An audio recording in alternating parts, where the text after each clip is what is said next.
Hello and welcome to yet another episode of the AI Report. I'm Karthik Malhotra and you're watching News 9. First up, let's tell you all that happened in the world of artificial intelligence this week.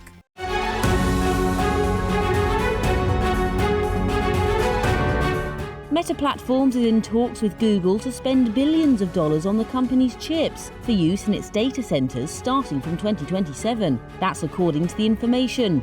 If confirmed, it could pitch Google as a serious rival to semiconductor giant Nvidia.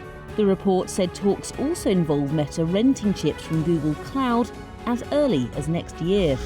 US President Donald Trump signed an executive order to launch a government-wide effort to build an integrated AI platform. It's to harness federal scientific data sets to train next-generation technologies. The effort is called Genesis Mission. It aims to transform research and speed discoveries by using massive government scientific data sets. Trump directed the US Energy Department and US National Laboratories to, quote, unite America's brightest minds and most powerful computers. The Kremlin says Russian President Vladimir Putin doesn't use AI tools himself, but officials who work for him do. Kremlin spokesman Dmitry Peskov added the Kremlin used AI tools to help sort through citizens' questions during Putin's annual question and answer event. Putin last week called for a national task force to coordinate Russia's work on homegrown generative AI models. He said they were vital to preserving Russian sovereignty. Alphabet is on track to hit a historic $4 trillion market valuation.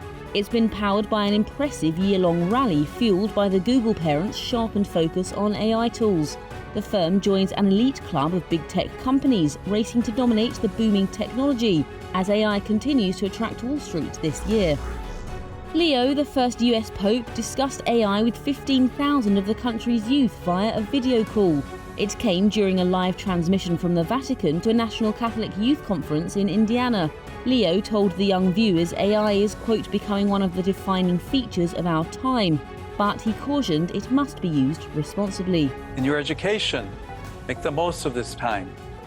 AI can process information quickly, but it cannot replace human intelligence. And don't ask it to do your homework for you.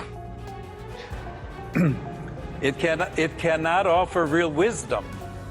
This is a very important human element.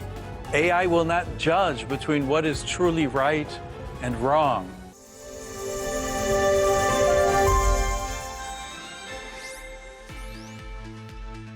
So that's everything that unfolded in the world of AI in the week gone by. But to begin this show, let's actually tell you something really big that has happened in China by way of none other than the much-famed Alibaba Group. Alibaba, a Chinese multinational technology company specializing in everything from e-commerce, retail to cloud computing, has launched its very own AI app. It's called Qwen, and Qwen was released on the 17th of November. It has already got as many as 10 million downloads and is among the fastest downloaded apps on the Apple App Store ecosystem in China. Now, this marks one of the fastest adoption rates seen in the consumer AI sector in China. And as I told you, the app has secured a top 3 position among free apps on Apple's App Store in the country. Alibaba's new quest into generative AI has 2 pertinent questions built in. Let's now be joined by an expert who can just put this entire geopolitics and AI in perspective. I have the pleasure of being joined on this edition of the AI Report by Sridharan, Editor International at TV9 Network. Hi Sri, thank you so much for joining us on the AI Report. First up, I want to just understand from you the brass tacks. Alibaba's Qwen, does it have what it takes to compete with the big daddies of big tech? I'm talking about the likes of GPT and alike. Does Alibaba Qwen have it in itself? So, Karthik, I would like to compare this. I'm actually tempted to compare it to, let's say, a DeepSeek moment for China. Qwen app, I think, has 3 major things going for itself. One, it's free. Unlike an OpenAI or Claude, which charge you about $20 a month, Qwen is free. Number 2, it's open source, which means there's a larger community which gets involved. And unlike a closed proprietary AI app like, let's say, OpenAI's ChatGPT or Claude, Qwen opens itself up to other developers for scrutiny and all those things. And number three, Alibaba, don't forget, is a very, very powerful internet giant in China. It plans to invest almost $53 billion into AI going ahead over the next 5 years. And it has a ready ecosystem of services that Qwen app can plug into readily. For example, maps, e-commerce, food, all kinds of things that Alibaba offers. So I think Alibaba's Qwen does have a real chance of becoming some sort of a contender, although ChatGPT, as we know, is not allowed in China at the moment.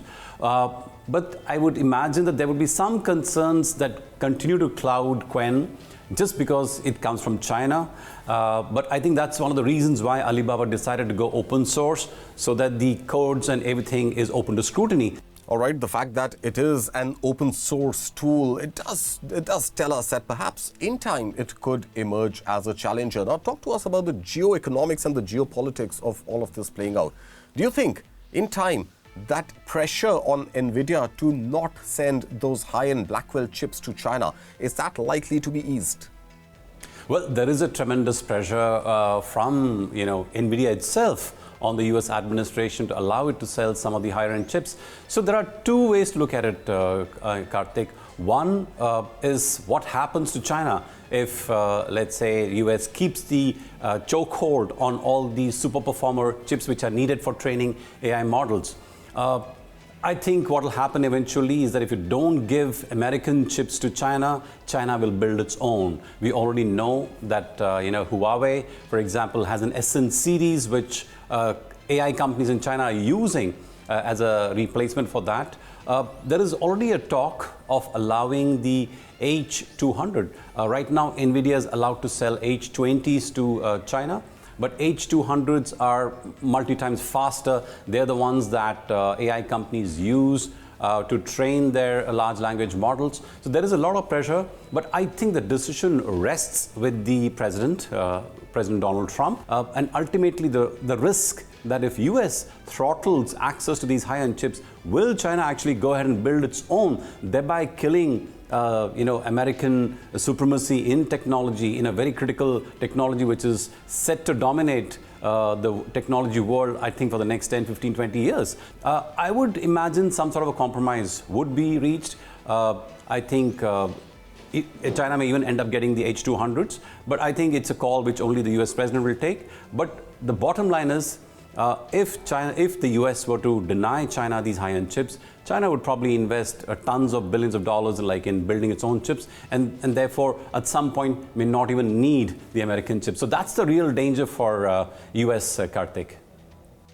All right, so that eternal debate of build or buy continues in China. Are they going to get access or not to those NVIDIA chips, and will they eventually be able to make chips as good in quality or potentially even superior to the ones offered by NVIDIA? Well, only time is going to answer that question. But Sridharan, thank you so much for joining us on this edition of the AI Report.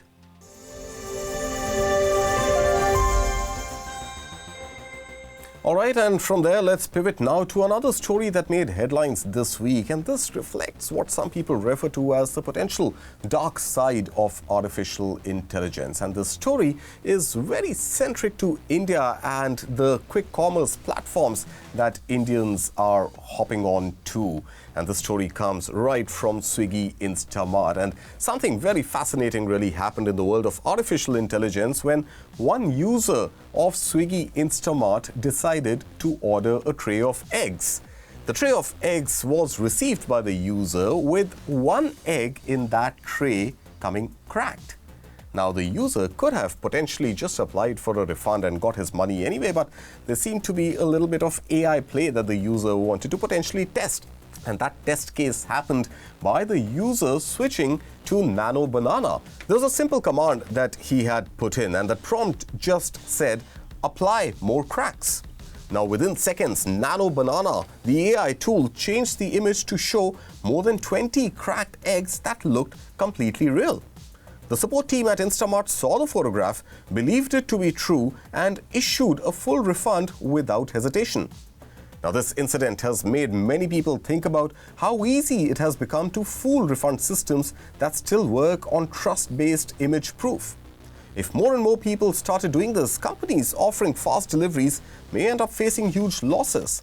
The real challenge now is upgrading verification systems to match the speed of artificial intelligence. The world of quick commerce and the world of online delivery is up against a big challenge, and a challenge not posed by simple scamsters, a challenge posed by AI.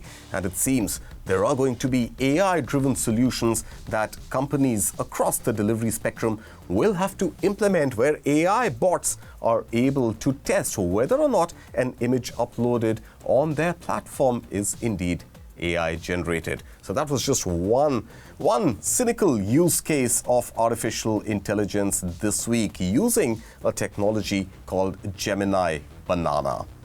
And a lot more on this episode on this new tool, Nano Banana, which is making waves. You might have seen images on social media of tech stars, the big tech daddies, posing as rock stars outside parking lots and in hostel dormitories.